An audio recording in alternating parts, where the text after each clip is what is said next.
өнүгүү деген бул чоң терең түшүнүк. Менин оюмча бул процесс жашоодо баягы кыш болот, жай болот, ошо сыяктуу өнүгүү деген бул өзүнүн жолунда ар кандай шарттар менен, ар кандай бир көрүнүш менен өнүгөт. Ошондуктан биз тоолуу аймакта жайгашып калганыбыз эң бир артыкчылык. Себеби дегенде менин билишимче тоолордо баардык негизги түпкү ресурстар жайгашкан. Ошондуктан мисалы суу ошол тоонун минералдары менен байып, анан бизге келип керектүү заттарды алып келет. Ошондуктан жана башка. Ошондуктан тоодогу заттар негизги керектүү азыктар болуп эсептелинет. Бизде тоонун флорасы, фаунасы абдан бай, күчтүү. Аны баарыбыз билебиз. Ошондуктан мен ойлойм, негизги түпкүлүгүн биз органикалык көз караш менен мындай багыттап алсак, эң келечектүү жана сиз айткан туруктуу өнүгүүгө негиз болот го дейм да.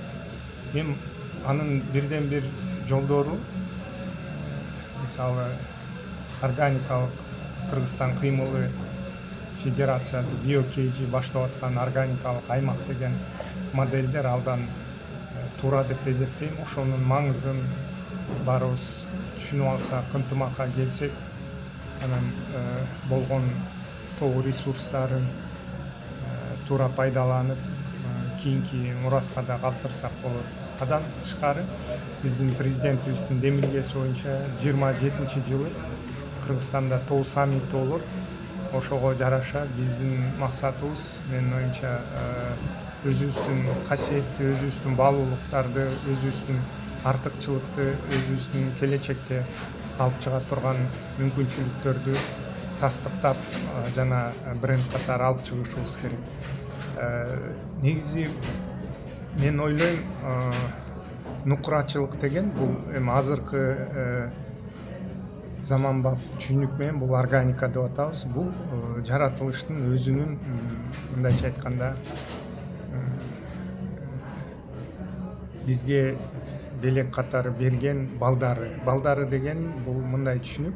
Мисалы табигый ошол дары чөптөр, табигый мал жанды, ошолордун негизинде иш кылсак, менин оюмча, жаратылыштын мыйзамдарынан алыс кетпей